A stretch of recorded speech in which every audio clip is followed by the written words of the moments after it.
Hey everyone, we are back for another exciting episode with some great guests. This one is all about the WGI Colorguard predictions for the 2023 season. We will find out what made Cindy say, I don't think they're fourth place group, but I will defer to the standing people that make these kind of rankings. And why our guest Paul said, yeah, thankfully it's not a gulp and go or a splash and dash because we got a lot to talk about right now. We have all this and more on this week's episode of On a Water Break. Let's go. Set it up. Top of the show. Form, check form. Cover down. Do it again. Run it back. And we'll see you at the show. Welcome to another episode of On a Water Break, the podcast where we talk about everything that you and your friends are talking about at rehearsal, just on a water break. I'm Jackie Brown. This episode is a special one since we gave most of our regular hosts the week off. Well, except me, but I get to be here with some amazing people who are ready to give their 2023 predictions for WGI. Let's check in and see who's on the sidelines this week. First of all, Cindy! Oh, you're live with me! Yay! How excited are you to be here?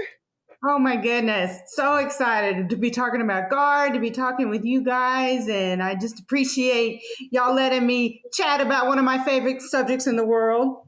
Oh, that's amazing. And we have brought back Cynthia. Hi. All the way from Canada. Are your arms tired from flying in? Always. It keeps on moving. And WGI Ohio is the furthest, so I need to get ready. Oh, yes, for sure. And Paul, oh my gosh, I don't think I've got to talk to you live before.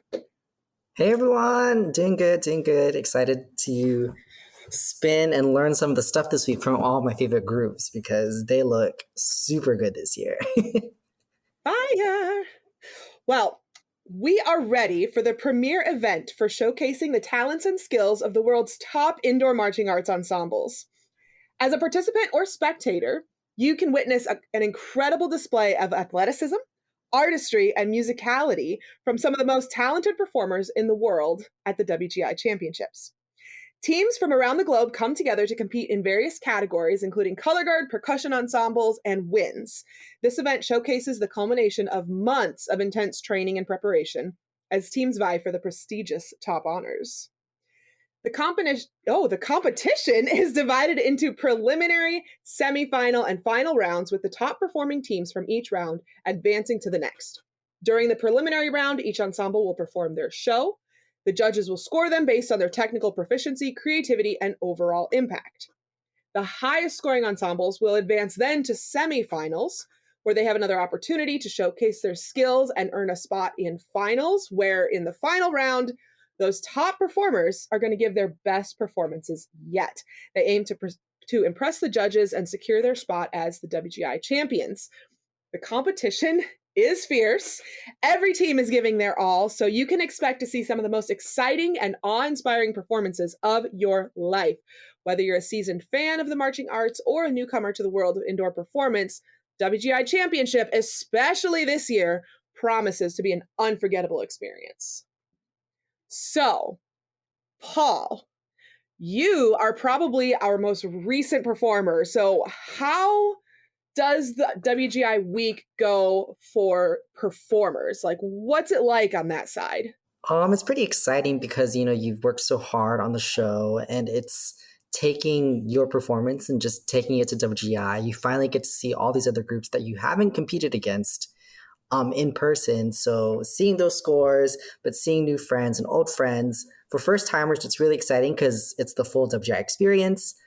And honestly, the logistical nightmare of traveling, sleeping, practicing, usually next to other groups with music blaring at the same time. But eventually when you make it to the performance arenas, it's super exciting. You get that focus in and get to really, really get your show in your body and in your hands and just shut everything else out. That's amazing. Well, Cynthia, you have been a director in this experience. So how does the week kind of progress for directors? I think WGI Weeks actually starts a month ago it's a month of WGI Championship for directors, because the preparation to go there, the hotels are booked since a full year prior. So it's just a lot of preparation that is leading up to WGI. And once you're there, your focus is just the members at all times. So, so to stay on schedule, but still be very flexible with everything that will happen, because you never know what's going to happen at championship ever. That's true. Ever. So so it's just to have a well-oiled vehicle that is very flexible with everything that can happen. But yeah, it's very exciting, and being around members that are performing is very humbling and an honor every year.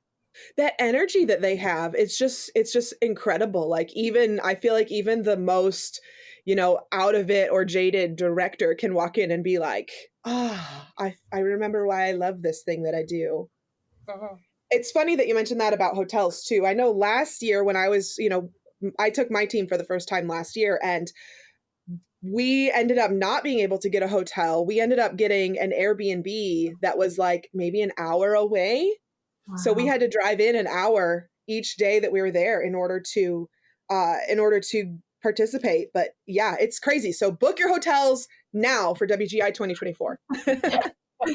Cindy, what should parents be prepared for as they are attending championships? Well, of course, I talked to a professional mom, a mom from the Woodlands World Guard, and she's been running that organization for quite some time. And I thought, who better to go to than an expert? And she just mentioned some things like remembering that this is a work trip for your kiddo. This is not, yes, mom obviously is going to enjoy herself, but remember that they are there to do a job and they have responsibilities.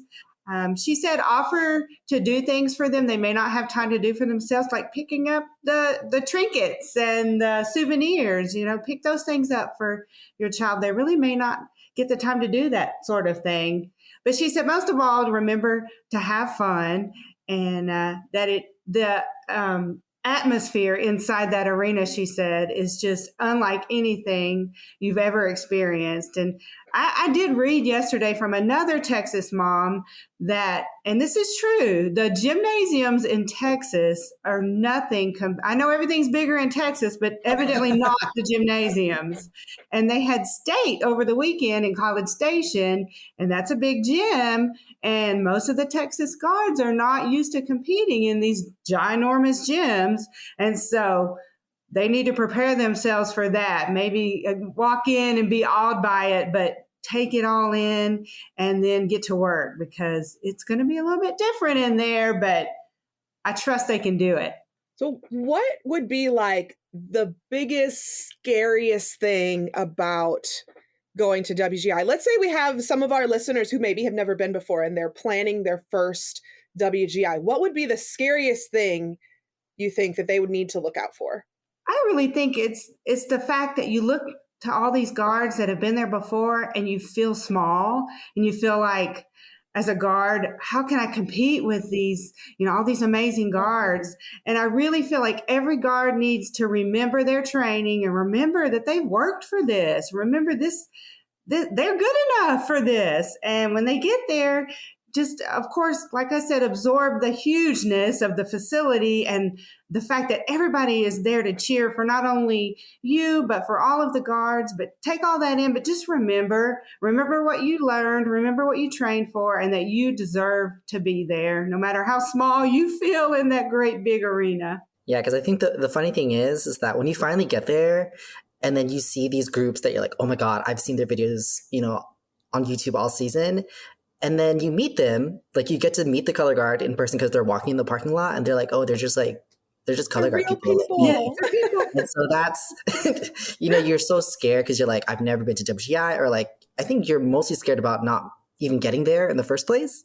If your bus breaks down or you miss your flight or something. But once you're there and you meet everybody, like it's color guard, and it's really exciting because it's like such a wonderful environment to be in, especially when you see the arenas and you're there and performing. For me, it may be something very, very specific, and it's probably not the same for everyone, but for us, Ohio is very humid. It's very humid. It always rains. And the equipment become slippery compared to what we usually are used to, at least here. So probably the same for Texas people where it's drier and all that. Oh, So yeah. squeeze your equipment harder than you've ever done, because as a staff and as a director, when the members get off the field and the equipment slid out of their hands, I would always get really, really stern with them. Everyone has the same environment. It's going to be humid for everyone. It's going to be a big stadium for everyone. Use your thumbs, grip it hard. There's going to be pebbles on the tarp, because it's like that everywhere. Everyone has the same environment. So once you don't get those outside little things into your brain, everything that Cindy and Paul said is exactly right. Oh, yes, it rains every year. I tell you, it's very frustrating. I'm like, why are we having championships in a winter state in winter? You're like flurried 1 year too. So yes, last year I feel like I think it like flurried for a little bit. It mostly rained, but I think it flurried for a little bit last year too. It was so cold. Well, they tried to do it other places, but the year they were in Arizona, then no one was able to breathe because no one has the same, it's like there was a breath issue and then the breathing issue. Wow. Well, what's the best thing about going to WGI Championships? Performing in the UD Arena, because especially when you get to world class, it's full. It's like all the way up to the top. Like it's so dark at the top of the arena, towards the back. And there's people up there, but you're like, well, I need to reach all the way up there. But that's really exciting. And especially also when you go on the floor, you see people in the audience that you're like, oh my God, I know them, but I need to like focus at the same time. So that's a lot of fun. Yeah. I think for me personally, the best is to see people that I don't see ever, or that I see only once a year. And we know Colorguard and Drum Corps. We don't keep in touch with everyone that we love weekly. And if that's the one time that I'm touching them and seeing them and hugging them, then I'm fueled for a full year. So I think that's one of the best things. And because I've been in the activity for so long, like Paul said, as world-class performers or any performers, take the time to look in the stands, because you will cross eyes with someone that marked you and changed you and moved you and taught you. And I think that for me, one of the moments that I will always remember was a member that I taught for years that was at Pride of Cincinnati, and we did have an eye contact during her performance at the middle of the show. Oh. And those are the moments that freezes, that they're in your mind forever. And I think that's the best. As a director, I would say for it to be over, for the final run to be done. Because when the final run is done and the kids are done, they've done what they were supposed to, like the work, like Cindy said, that's a work job, that's a work travel for them. And once they've done their last performance, the work is over and you can enjoy everything else, all this other sides of the championship. So, yeah. Well, I think what's really cool, and when they used to have WGI Denton, and it was sort of like a mini version of Worlds, and to me, the coolest thing was at the end, the pageantry, all the guards had their bling. Each guard, like the Woodlands last year, they had cowboy hats, of course. And, every guard has something unique. And I just love how they embrace that. And they just make it's almost like a Miss Universe pageant. You know what I'm saying? And but I just love how everyone just embraces that.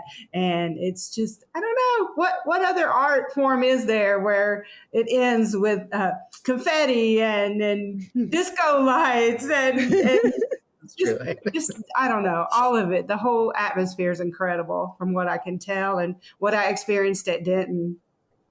Oh yeah, one more thing about that, like that pre-award ceremony at WGI, it's the warm-up tent for finals, and you go in that tent and everybody, like, it's different from being on the floor. When you're waiting in the tent, everybody's in there taking photos, people are running around and they're like yelling at us to line up, and we're like, no, I need to see my friend in world class. Like, that was a lot of fun last year too. All right, everybody's flags are taped. The band parents have parked the trucks. So let's get some chunks done, and we will be right back to dive deep into our guests' predictions for WGI 2023. Hey, this is Christine Ream. And Chris Green. Guard Closet was founded as a consignment business in 2000. Since then, it has grown to include winter guard, band, percussion, and other genres. We can help you with custom flag and costuming designs. Our consignment inventory has plenty of great looks for your color guard, drumline, and marching band. Pay it forward. When you purchase consignment, you help other programs. Last year, we sold over 400 sets of consignments and returned over $125,000 in payments to our consigners for their sales. Additionally, Guard Closet offers custom and pre-designed costumes, flags, floors, and formal wear, full or partial show writing, educational programming, and other services. Max out your rehearsal time and set up a microsite for easy student ordering for shoes, gloves, and other equipment. The Guard Closet team is here to help you get everything you want and need for your season. Check us out at guardcloset.com and follow us on social media. Hey everyone, it's Tim Hinton, the beast of the marching arts, here from the Marching Roundtable podcast. I gotta tell you, this week's podcast, I think you'll really enjoy it. It's called Trusting Your Gut in the Creative Process. Jessica Slaybaugh talks with Zachary Barber, and they do it in the context of creating a winter guard show, but it's all about kind of figuring out if things are going well when you're putting your show together, when to know when to pivot, maybe make some changes. I think you'll enjoy that conversation. Next week, on Monday, April 10th, Matt James is here as part of our series on 3 things I wish I'd known when I first started teaching. Matt James, of course, was the director of bands at Lawrence Central High School and had those wonderful shows and wonderful bands for so many years. I'm sure that you'll be interested in hearing what he has to say, advice for you as you're doing your own teaching, especially if maybe you're early in your career. And then the week after, on Monday, April 17th, well, I gotta tell you, you can't always have a great podcast. I had a hard time finding a guest, so I'm gonna be talking with this group from this new podcast called On a Water Break. And, you know, it may not be our best episode ever, but I think you'll enjoy hearing from some of the hosts. They seem to have thousands of them, but anyway, some of the hosts are on that to talk about how they put the podcast together and the lessons they've learned as they've started the process. So make a note, April 17th, a group from On the Water Break. And enjoy the podcasts we have out now. And remember, you can find over 1,100 podcasts at our website at marchingroundtable.com. Hope that you'll go and listen and learn.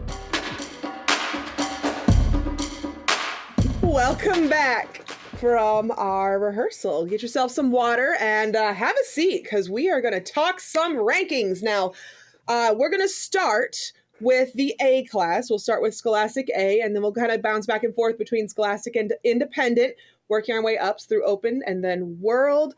So how do we come to these rankings, though? We got these rankings from the WGI website.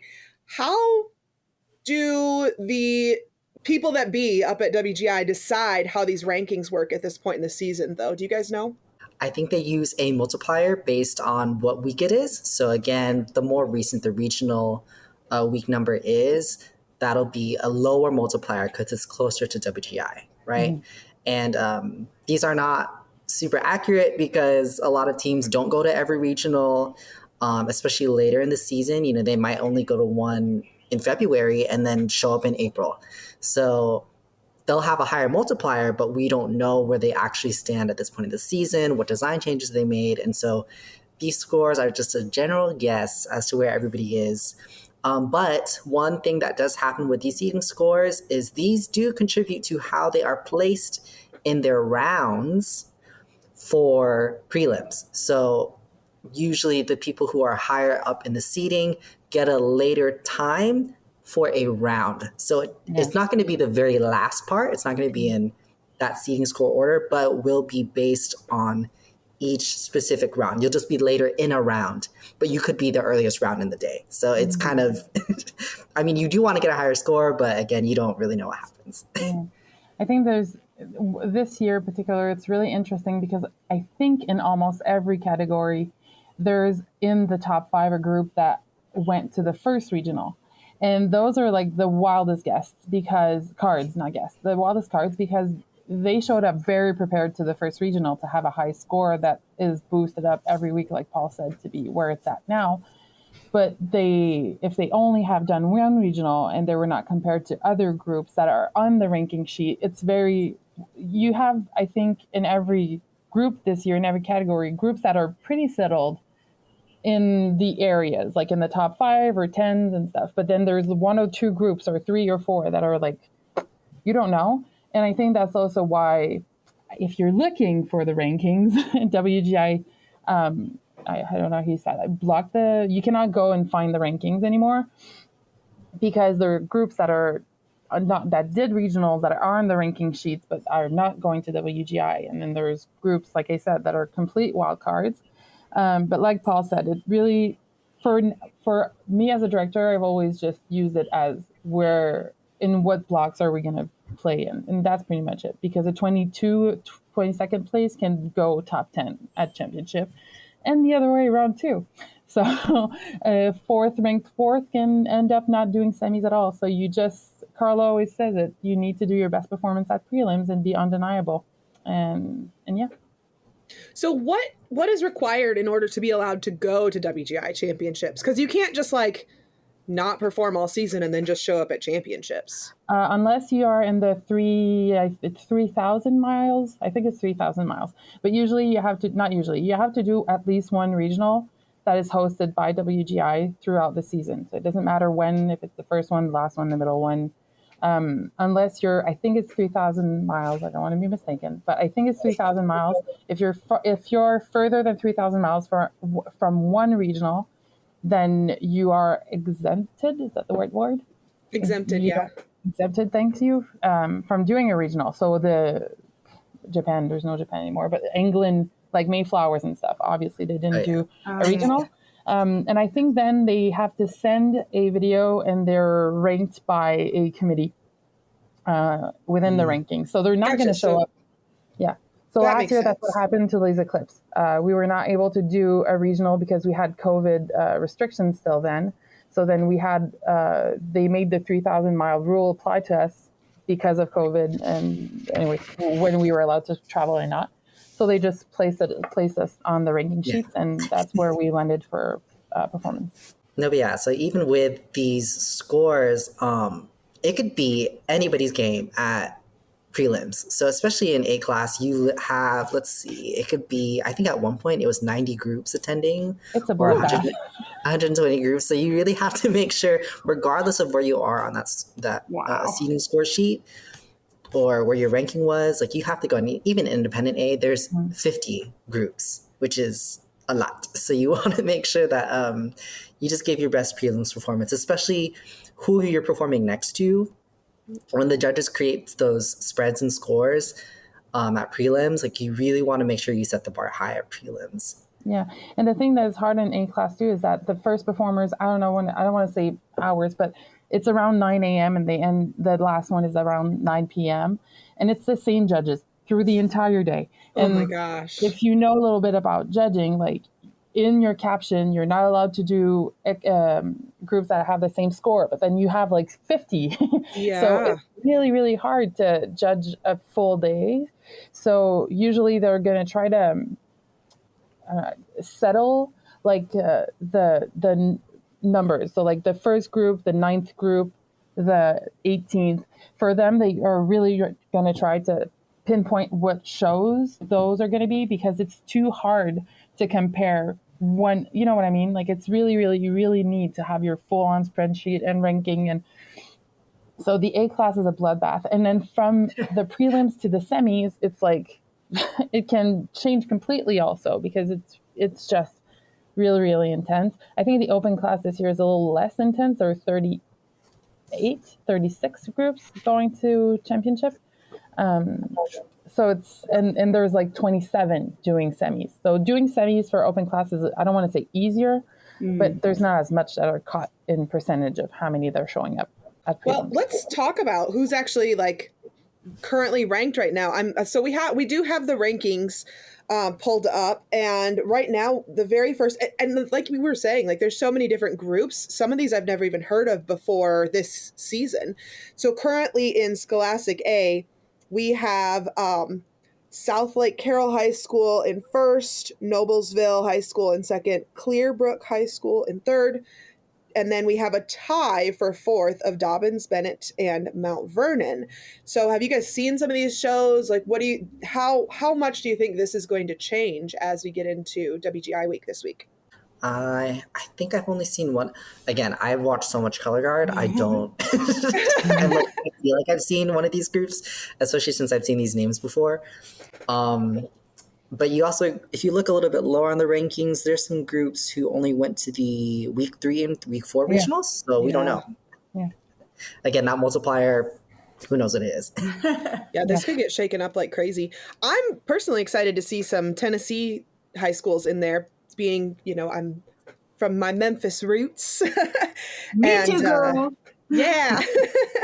So yeah, like just kind of seeing some of this and seeing how their scores are set up. Yeah, there's a one from Mount Juliet High School in Tennessee.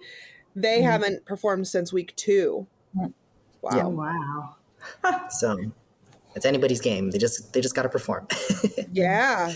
Go out there and give it your best. Holy heck. I'm so how about excited for IA? Dobbins Bennett too. Dobbins Bennett, yes. Out of Tennessee. That's such a fun show, and it's just really doing well. And that one and Clearbrook out of Texas. Those are my top 2 favorites currently in Scholastic A. Well, they're really close because the top 5 is literally within 2 points. The whole top 5 is, as far as their seeding scores go. Let's hop to Independent A. Yeah, so in Independent A, I have seen Pacific Cares, who's currently ranked 1st. Yeah. Looking down, we have in 2nd, we have Purdue University, 3rd, Collage, 4th, Less Eclipse, and then in 5th, we have that Magnolia Project. And then in some other groups like Tampa Independent, Emanon, Eclipse A, who all feed into their upper level groups. So seeing that design from an A class standpoint, especially in Independent A, and seeing those groups grow is really exciting. But seeing Pacific Cares, like it's classic Color Guard. They're clean, they're great. I saw them at WGI Manhattan Beach. One thing that is really interesting with the A class this year, I think, is that shows are really different from one another. It's not the typical A class recipe that we've seen for a couple years, at least not in the top 15 of what I looked around. I'm really excited to see Emanon do a comeback. They've fought through thick and thin for a couple of years in different classes, and now with Chris Delamonte going in design, I think that pushed them in the top, and hopefully they're going to make finals. Pacific Airs is always undeniable. They are one of the best movement trained color guard we can see. If you want to see a group that moves like a jazz class group dance school, that's them, because that's what they are. They're a dance school, if I'm not mistaken. So they're really, really well trained. And I think my favorite show, of course, I'm going to say Lazy Eclipse, because I love them with all my heart. They're great members, a great, really humble 10 performers, go show. But the Magnolia Project, I don't know if everyone's seen it, but it's a fairly young color guard. I think they were founded in 2018, 19, something like that. And they're doing a show called Remember When, and it's a mashup of Remember Me of Coco, the Disney movie. Oh, and I love that movie. Yes, and the song, if you bring I cried looking at my phone, and a song from Toy Story. Really, really interesting. Yeah. Really, really nice. The performers are amazing. And it's that type of show that after looking at the show, I reached out to the director being like, hey, this may be weird, but wow. Like, this is great. It's a healing show. I don't know if it makes sense, but you look at this and you're like, oh, it helps. And I'm not, I don't know if you know, but I'm not a designer that does really classic music type of shows. But it's really, really good. And if I can make one prediction, I think they're going to be in the top 3. I think they deserve to be in the top 3. That program. Yeah. Oh yeah. And then, overall with, one more thing, it's funny, Cynthia said the formula, like the recipe for Color Guard. If you haven't seen Hamilton High School this year, this is just a one-off sort of thing. They're not going to WGI, but they're doing a show called Flags in the Gym. Mm-hmm. Yes. They have their backdrops labeled as backdrops. Their flags literally say flag on it, or they are going to WGI. Oh my gosh. Oh, wow. So if you don't know the formula for Color Guard, you could just watch that one, because they have the formula out there for you just to know. They'll be at 7:50 p.m. at the Cinta Center, apparently. So we just had their designer on our show. It'll be 2 weeks ago now. Once this airs. So okay, cool. Yeah. No, yeah.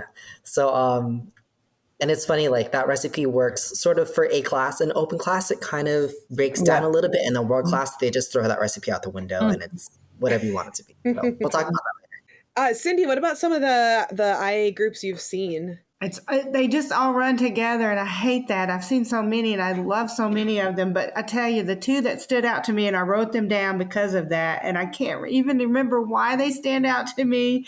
But I loved Pacific Airs when I watched Manhattan Beach last weekend. And I loved Purdue. And that's been weeks ago that I saw Purdue. And I just remember really being moved by that show and loving it. And like I said, it's been so long now, I can't remember why, but I just really, they're doing a show I can't wait to see Roxanne. them. They're doing a version of Roxanne, like a tango-ish. They're all in red. Yes. I love about Tango de Roxanne.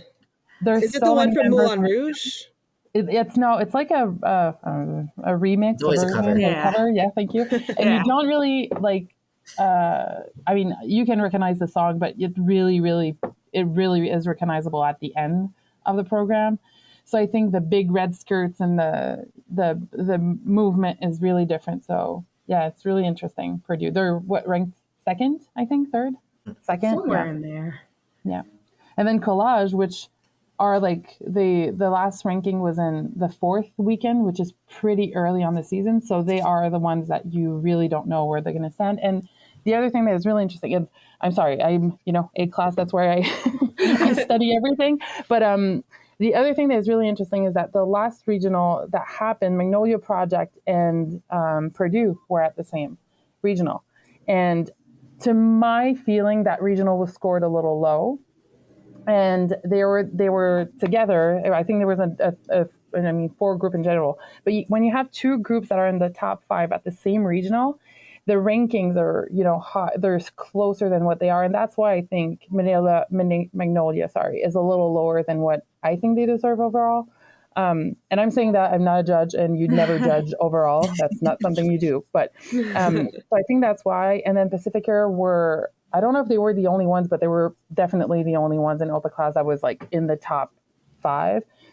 And they got a score of like 92.5, which is completely and that's another interesting thing. Oh my God, I'm jumping to my coffee. That's another interesting thing. And I think everyone should know if they're your first WGI, the scores are going to go down at prelims quite a lot. They can go almost 2 points down from not your last score, but from the score that is last shown on rankings. So you from the seeding score, yeah. So you cannot expect Pacific Airs to have a 99 in prelims. Maybe they will, but technically that's not going to happen. So that's the other thing that is also really interesting, because you see the newer staff and directors that are like, oh my God, I went down 1.5 points. And we're like, no, it doesn't matter. It's just so many of us at the same place. But Let's jump to Open Class, because there's a lot of crazy stuff going on in there. We've got a couple of ties. Palm Desert Charter Middle School is in the top 10. So we have a middle school in Scholastic Open Class in the top 10, for one thing. That's incredible. And they were recently A class. I mean, this is new for them to even be in Open Class. Right. And here they are, top 10. Yeah, it's crazy. I got to see them live at WGI Manhattan Beach. Ooh. And again, with the recipe, going back to that too, like an open class, like you need to start layering it more. You can't just use the typical recipe, because the judges need to see some growth and maturity out of these students. And when you see them, when they walk on the floor and everything, they look so professional. It's kind of insane. But talking about some of the other groups at the top, we have Somerset Academy. They were first place in A class last year. Wow. So they were. Class, and they're already ranked first. There's Centerville in second. Mount Carmel, I saw them here at the recent regional too, and they only have 10 kids, which is also pretty incredible. So to have such a small group be, presented in such a way where they have such great talent, especially for open class, with only 10 of them, you should see it. It's a door show with doors. I love those. Yeah, and then we have Shenandoah and Brownsburg, And of course, Team Florida, Oviedo is also coming back to open class as well. Yeah, and it's interesting that the Texas groups have kind of ranked low in this top 10. I mean, in the top groups here, because I really feel like Westlake has the ability to do well here, and maybe they'll throw a little surprise in there at the end because they're really doing well this year. Didn't we talk about Shenandoah on a previous episode? Maybe we were about the spider show. Oh yeah, Girl, they've done every animal in the book. What have they done? What have they done? They have done bats, frogs. They went skydiving one year. That wasn't an animal, but now they're doing spiders. I'm like, what's next? And that spider web they have on the floor is crazy. I mean, those props, if the dads did that, props to the prop dads, because that is the most awesome floor setup and props that I've seen in a while. Props parents are the best.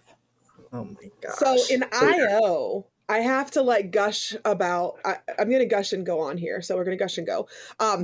We have 2 Missouri groups in the top 10 in IO, and I'm pretty sure both of them, this is the highest I've ever seen them ranked. I don't know if it's their highest in history, but I think it is. Pride of Missouri State is currently ranked 2nd, and LaVoute from St. Louis is currently 6th. Super, super excited for them. I also love to see that Vox, has Vox won before? I know they're ranked 1st right now.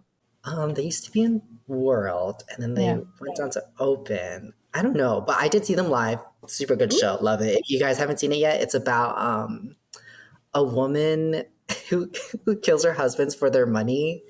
Oh my God. It is sickening. They have the wedding and everything. Oh my gosh, you have to go see it. Oh, good.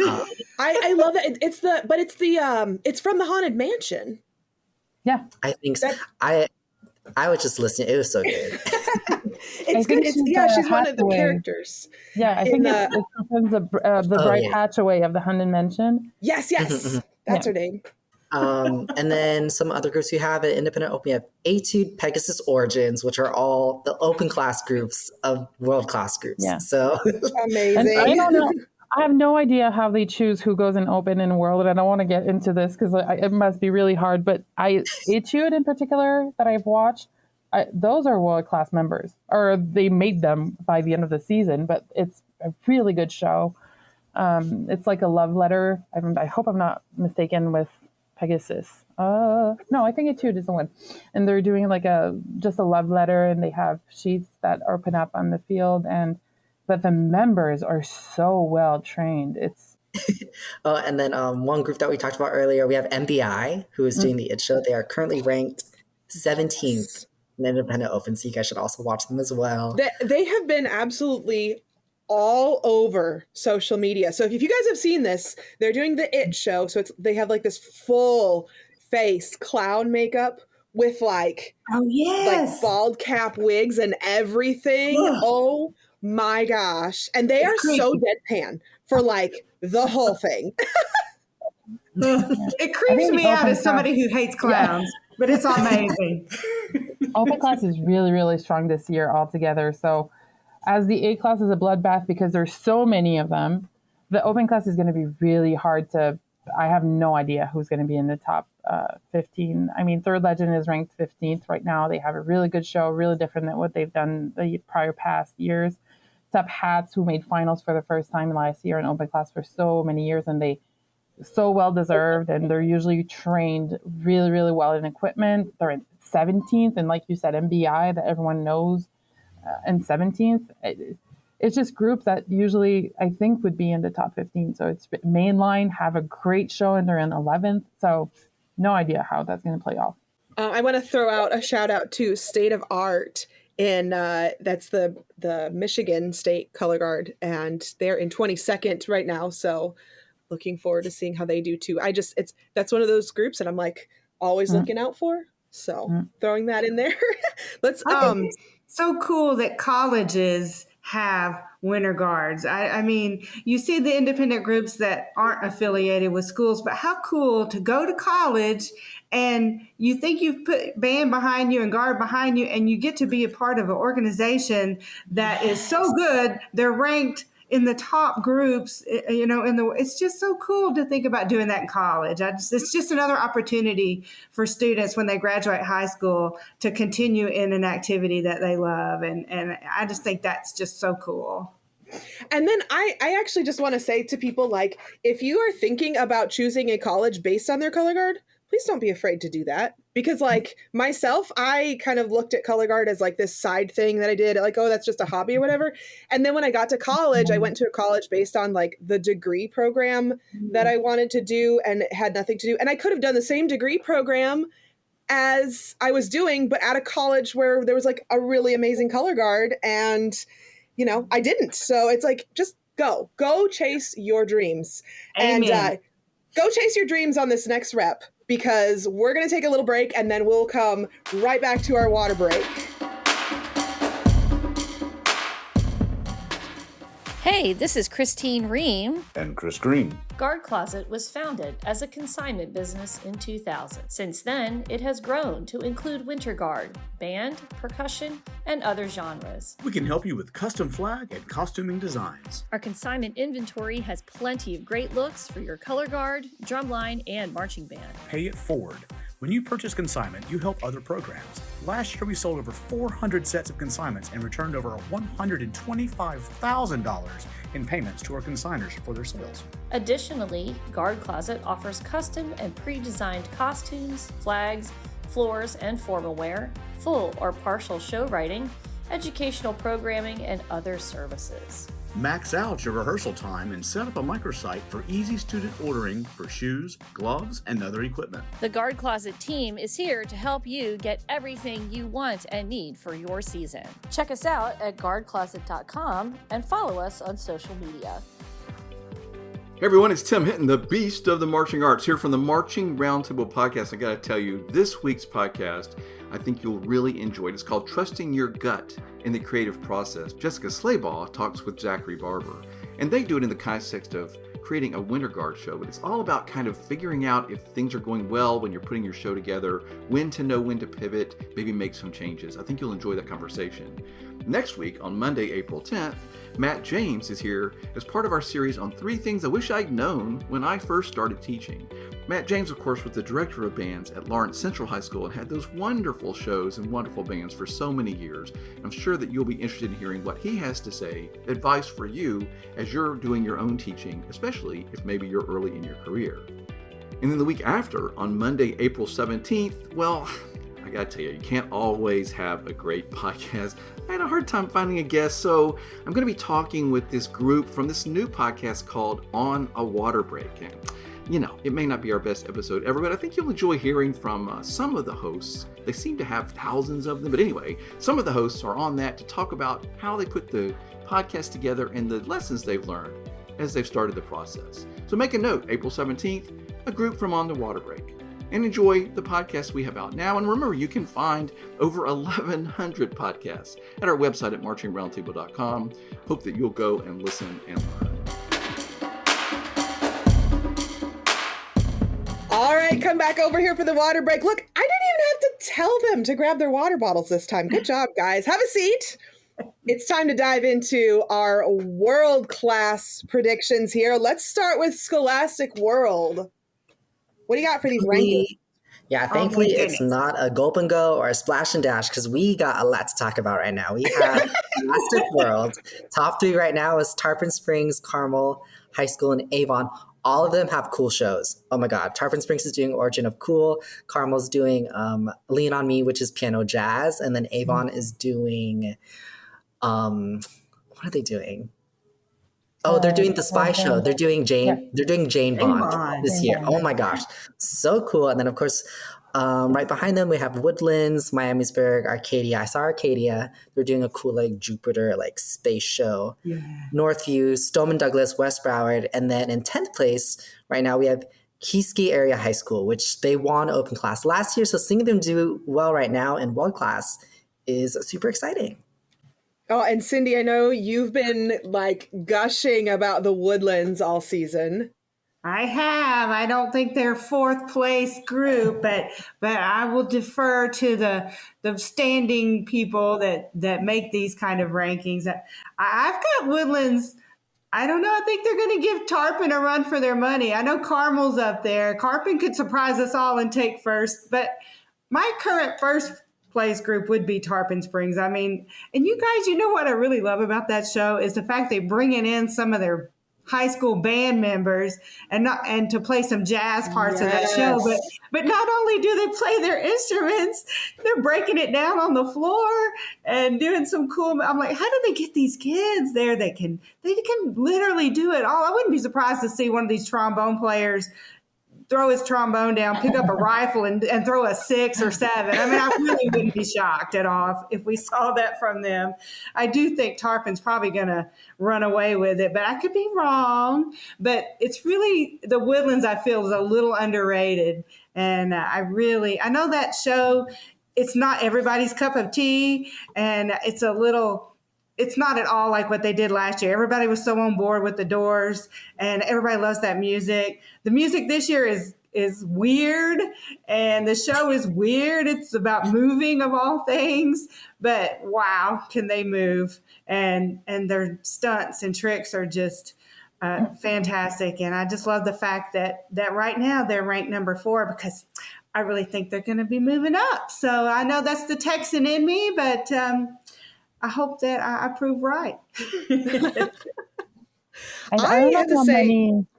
I don't know how many world class, how many of them are going to go? Because they're like 21 on the rankings right now or something like that. Yeah, 21, probably like around 25, because I think some of these are doubles. Because I think in world class, in Scholastic World, the top 3 is always kind of, I mean, it's hard to move Tarpon, Carmel, and Avon out of the top 3 in our minds, at least. I think by now people know that Avon is my favorite because I'm a Colorguard geek and I see all little winks to the past of James Bond's. I do love that show. Yeah. But I think they're really interesting groups that are really strong. And I've seen Cleveland High School, which are ranked like 12th, 13th right now. Yeah. And I mean, they're high schoolers doing like a 6 with a front cartwheel, like really stuff that I'm like, and they're 12. Like, why and how? And I need a seminar on how to train members like this, because that's unbelievable. And they do a math show, and again, geek for math. So it's really interesting. So like they're going to go really early on Saturday night. Am I right? Yeah, Saturday night. So I think it's going to be a good show from like the 15th all the way to the first Independent World Saturday. I was really excited about Carmel's show, Lean On Me. They kind of have that like jazzy blues thing going on too, which, you know, Tarpon is doing the Origin of Cool. So it's kind of like the theme this year. But one of the things that I think is amazing and set Tarpon above everybody else, and I think is probably going to have Tarpon above Carmel when we get down to it, is that Carmel has this giant piano on the floor, and yet they don't have anyone playing piano. I feel like it would be, if you could find someone who could play it and like play the music instead of having a soundtrack, it would be so easy to just set up, okay, here's a trap set of drums, and here, let's hand somebody a tambourine and then have someone playing piano. And because I'm pretty sure that's all that's in their soundtrack is those 3 instruments. So how amazing would that be to see live? And here you've got Tarpon, who's actually got band members out on the field. I think Carmel's show is probably my favorite written show of all of these as of right now, but I think Tarpon's got them just because of that live music situation. Yeah, it really contributes to the G. I think I have seen one piano, like a live piano before. I think it was Arcadia, maybe like 7 or 8 years ago. But imagine moving a piano down that tunnel. Yeah. Oh my gosh, no way.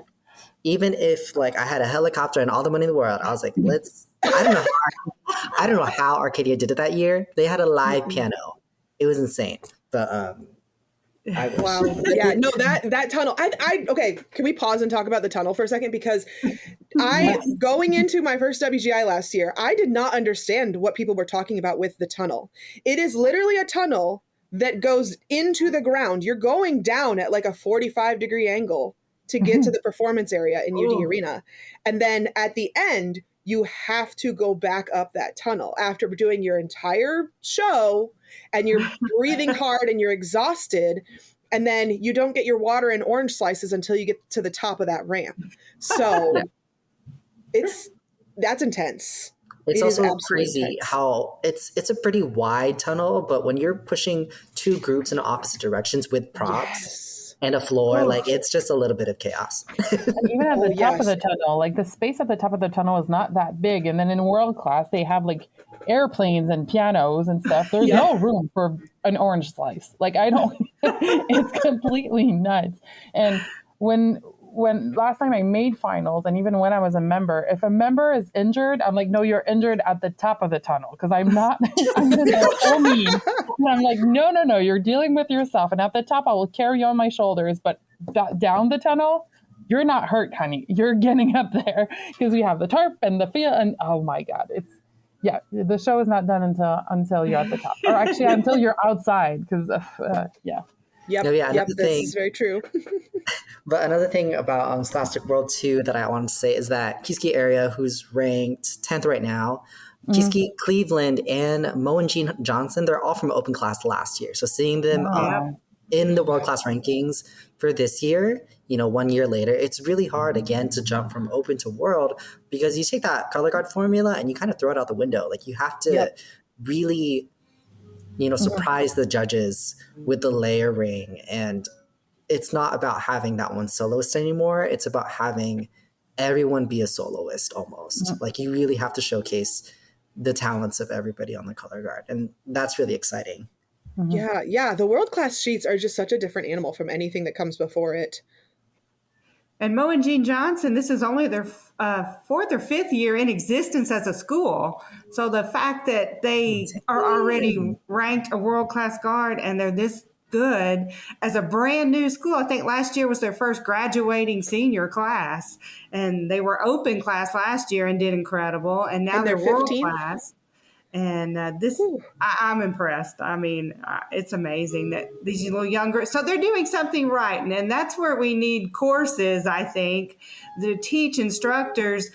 Obviously, there are some secrets to teaching these kiddos how to do these tricks, and teach them quick. You've only got 2 years to learn how to throw a 10, And so we need more of those kinds of classes out there available. I think going into independent world, like the secret to world class is that you just have to know the design. And I remember I was taking a few of the judging courses for WGI Certify. They're like, you want to encourage and nurture in open class, but world class, the judges have to learn something from the world class teams, because it's just on another level. And we got these rankings right here. I want to read them out, Jackie. For Blessed Sacrament is in first place at the moment and tied with Paramount. And then we have Pride of Cincinnati. Fusion is in fourth. Onyx is in fifth. I'm super excited to see Blessed Sacrament on top of things, because I don't know that they've been in the top. I don't know that they've been the top placement for years now. I hear you guys talking about SAC. How convenient, because I actually just got to do a performer spotlight interview with Amber Paget from the SAC World Guard. She's also a member of the Boston Crusaders, and she had a lot of interesting things to talk about. It was a great performer spotlight. You should go check it out. It's uploaded right here on the same channel as On a Water Break. I promise you won't regret it. Let's reset. They were seriously one of my faves. Yeah, what is it, the year that everything shut down? 2020, is that it? Yes. 2020. That show, I think, would have gone top 3 easily. So it's really fun for them to see them up top. But that, like I said, the top 3 of Scholastic World is kind of settled in our minds. Top 15 for world class independent is kind of settled in our minds. So it's really interesting to see new players or different rankings in there. And I think also it's kind of all over the map, like Blessed Sacrament, Fusion, AMP, if we go down a little bit, not down, but love AMP. Yeah, like they're 11th. Yeah, they're doing 11th. Regionals together. Yeah, 11th with quote unquote. Yeah. But they're doing regionals together. So those scores can kind of be like, okay, maybe that's going to happen. And then you have Paramount, who goes on other regional, Pride and Onyx, who's like they cross paths. So it's really all over the place as far as what regionals put them in those rankings. I think we're going to see a lot of movement in there. My favorite is Onyx, so I think they're going to be first. Wow. Yeah, I love Pride of Cincinnati also. I think there's, and I'm kind of biased because I have one of my kids marching there, and she's, but I think it's really interesting. The music they're using when you hear people recording with their phones is really different than the music that you hear live. And last regional flow marching was plugged directly to the music, so you could hear a lot of layerings in that music that usually you don't hear. So it's really, really interesting as far as Pride. And to see Fusion that high, like they've made finals for the first time last year. They're in the top 4. I don't know where they're going to end up but they're going to make finals. They have a new style. They have a new, I don't want to say new design team, but they have new people in the design team. Their show is so fun. It's so fun. And it's such a deserving group of staff. They are really just nice people that have one of the healthiest environments in the gym. So to see them, it's mostly people from like the Blue Coats, right? It's the people from the Blue Coats joined the team this year, but it's Fusion Drum Corps that became a color guard. I don't know what year, but they started in open class, I think, and moved up in world class really, really quickly and made finals for the first time last year.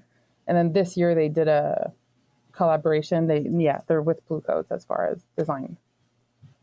Awesome. I just remember their show was so fun. And one of the things I really have enjoyed about watching all of these world-class groups this year is I feel like we've kind of pared things down back to classic color guard. Paul, you were saying this earlier, that it's really about like what's clean and what's beautiful and what has good technique and also tells the story without all of the crazy extra stuff. So there's not like tons of backdrops and there's not like all these crazy props out on the floor. You have people on the floor with flags, rifles, and sabers. And then we've got like with Pride and then with Fusion also, you got like these box props that they're getting up and down on to change levels.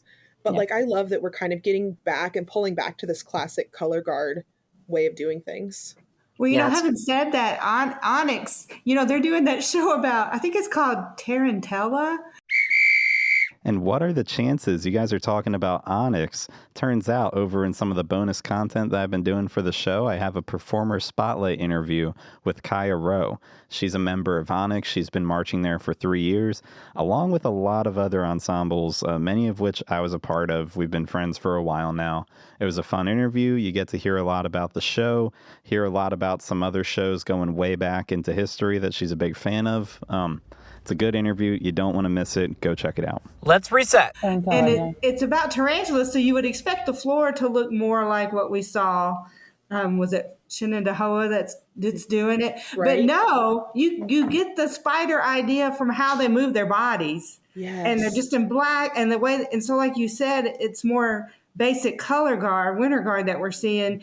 And at first I was like, Tarantella, what on earth is that? And then when they were moving around on the floor, I was like, oh my goodness, that's spiders. They're spiders. And and I got that from their movement. They can tell the story that way. And so I don't know. I just thought that was really neat. Yeah, I talked about Onyx in one of the last podcasts, maybe two podcasts ago. Tarantella is a folklore dance, Italian folklore dance, but you're totally right. It's about a woman that gets bitten by a spider, so that's why you see so many spider movement and all, staging. And I think, Jackie, you're so right about being a little bit more simplistic in the scenography and what you see. And I think that's a money thing. I think in the past 2 years, we don't have the same type of money we had 4 years ago. Mm-hmm. And that's nice to see a little bit of this. I think Blessed Sacrament, from what I've seen, Blessed Sacrament, Onyx, even Paramount is a little, they're not doing like an easy recipe to see. Like Blessed Sacrament, they're doing what they've been doing, which is kind of, I play with my people and then I stand and look my other members perform and it's just a different type of thing of doing things. And then you have those groups that are doing more of like really color guard, classic color guard. Then you have AMP that even with no money, they pull out like the sky and the roof and everything.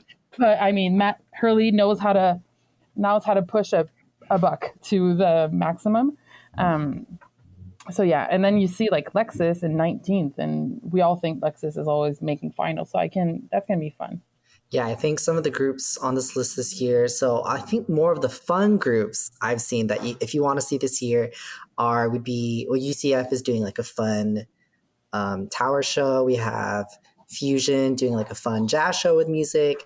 AMP is doing Alice in Wonderland. Tampa Independent, new to World Class this year, is doing a beautiful color guard show. So they have music by Cody Fry with this orchestral. They have 2 flag features at the beginning and the end, and a rainbow flag feature.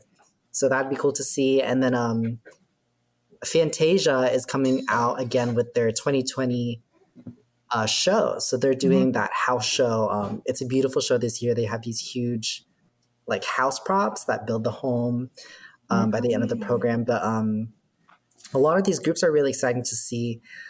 Especially just in World Class, because again, it's World Class, and you got to throw that formula out the window. You got to do whatever you can. All this envelope you can get. And one of the things that I was also really excited about, of course, is Pride. A lot of my friends are marching there that I've known.